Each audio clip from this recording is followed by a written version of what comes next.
Un jour, je me suis retrouvée en train de demander à quelqu'un, mais pourquoi tu veux pas être chrétien en fait? Qu'est-ce qui t'agace? Qu'est-ce qui t'énerve dans le christianisme? Et lui m'a dit, ben, être chrétien, j'ai vu que en fait c'était très difficile. Selon ce que j'entends, vous n'avez pas droit à faire beaucoup de choses que vous voudriez faire. Et c'est vraiment dur, vraiment c'est dur. Et moi je me suis dit alors, mais qu'est-ce qui n'est pas dur dans cette vie?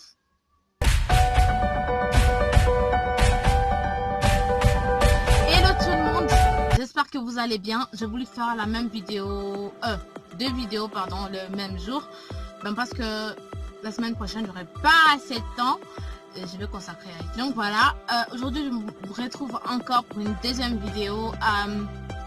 Je vais vous parler de ce qu'on dit que le christianisme est trop dur, c'est pas facile.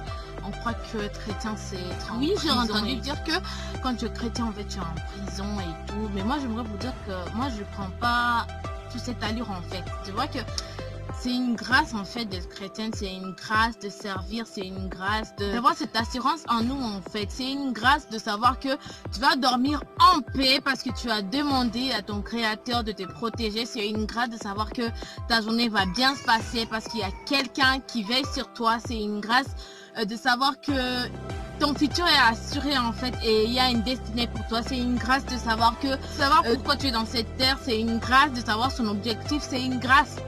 Donc moi je crois pas que ça soit vraiment une prison.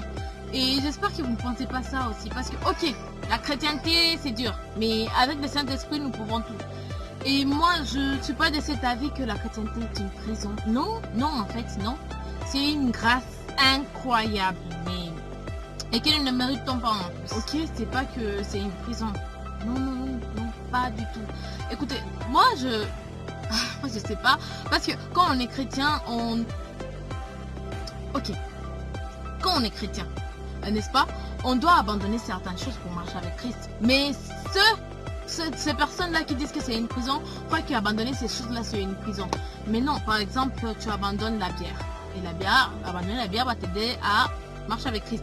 Mais en même temps, abandonner la bière va t'aider à ne pas te tuer, va t'aider à ne pas te détruire. Mais alors, qui bénéficie en fait? Qui bénéficie? C'est pas une prison. Ok, un autre exemple. Par exemple, tu abandonnes les mauvais amis. Les amis sont immoralistes, les amis qui font, vous voyez tout ce que je veux dire. Donc, tu abandonnes ces amis pour marcher avec Christ. Mais en même temps, qui en bénéficie? Parce que ces amis pourraient pourrir ta vie. Nous écoutons beaucoup d'histoires des amis qui ont gâché la vie de plusieurs personnes. Donc, en fait, c'est toi, en fait, qui en bénéficie. Alors, pourquoi dire que c'est une prison? Alors, je vous dis, arrêtez de dire ça, s'il vous plaît. C'est pas une prison. Et moi, je suis fière d'être chrétien et j'aimerais le rester si Dieu m'en donne grâce. J'aimerais le rester tous les jours de ma vie. Et j'espère que vous en pensez aussi la même et je vous le souhaite vraiment. Être chrétien n'est pas une prison.